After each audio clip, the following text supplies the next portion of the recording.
when I moved here, I brought my bird feeder with me and I put it up in my yard, but I was hoping to bring a specific species of bird here. My favorite bird that's here in northern Arizona.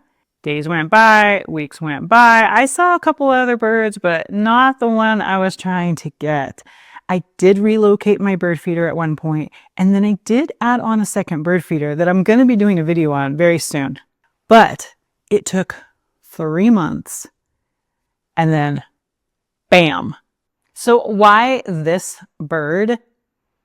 I used to live in Southern California, and we visited this area in northern Arizona many times over more than the last 10 years. And every time we were here, I was looking for this particular bird. It's the woodhouse scrub jay.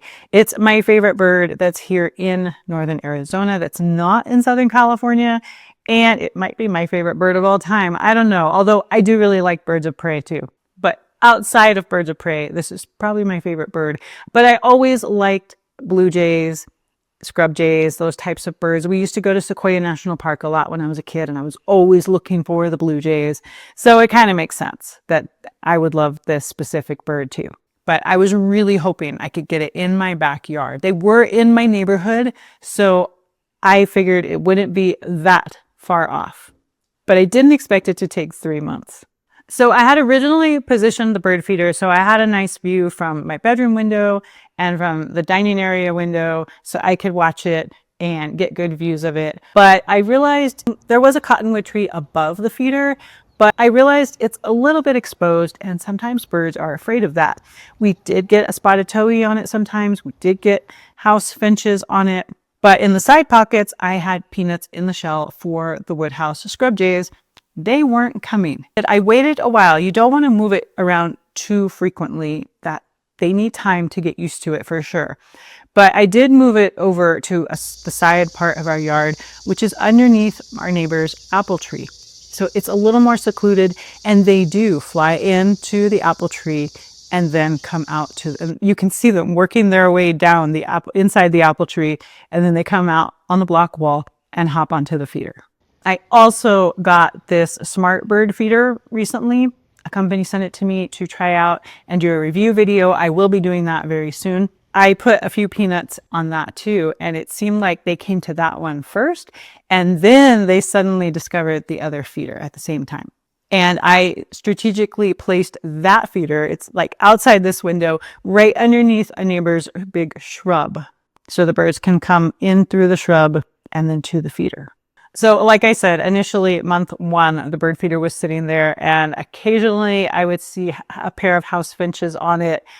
A little less often I would see a spotted towhee on it, but that was seriously it. About 2 months later, I moved it from there to, I gave it 2 months for the birds to get used to it. And then I decided to put it under the apple tree because I felt like they had a little more shelter and protection. They could feel safer there. And then it was a month after that, I added the smart bird feeder on the other side of our yard underneath a shrub. And initially a spotted towhee was coming to that. And then all of a sudden a woodhouse scrub jay showed up. And so I added peanuts on it. And then boom, it just exploded at that point. Once I put the bird feeder under the apple tree, I can really only see it from the dining area. And so I used to, every time I walked in the dining area, I'd be eyeing it. And I will say the very next morning after I relocated it, I did see a pair of house finches on it, but I haven't seen them come back. I really only see the woodhouse scrub jays now on that particular feeder. On the smart bird feeder, it started with a spotted towhee, and I have only seen a spotted towhee and the woodhouse scrub jay, and one time a canyon towhee showed up on it. I have never seen one in person ever. I didn't know they were here in the area, and only that one time it showed up. So I'm definitely still hoping to get more birds visiting my feeders in the future still.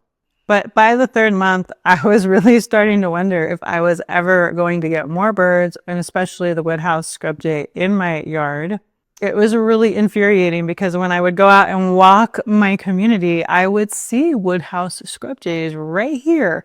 And it was like, just come over here. It reminded me of back in Southern California. I always wanted to get the Western bluebirds in my backyard, and they would seriously be sitting like on my roof in the front yard, but just come back here and I would put out mealworms for them and stuff. And only one time ever did I see them in my yard because they were in the water taking a bath. That was it.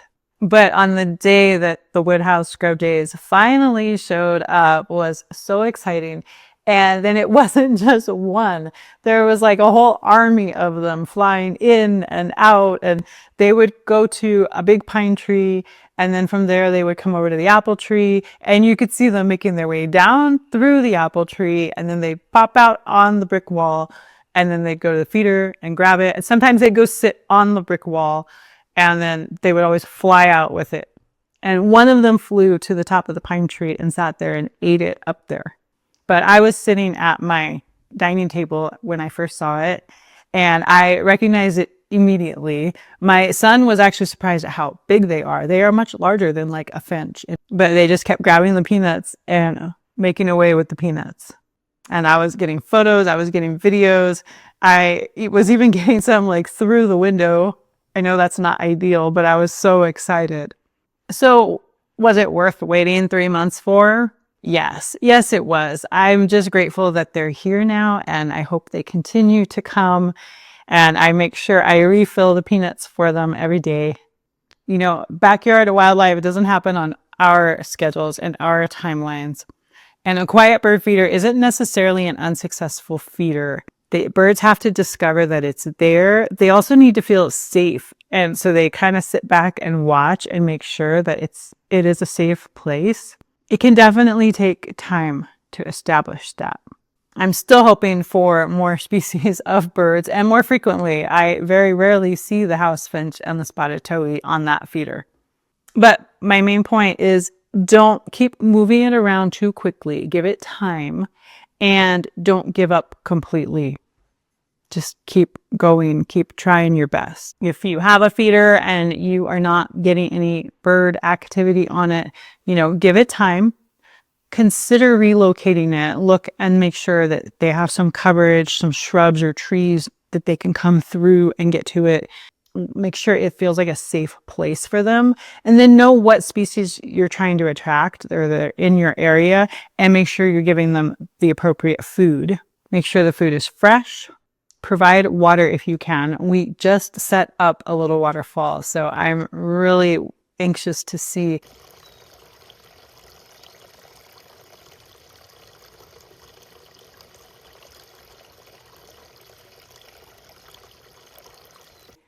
Hopefully that doesn't take another 3 months to get birds on that, but we'll see. And I definitely have lesser goldfinch in all the trees and bushes around me, and they haven't come to my feeder yet.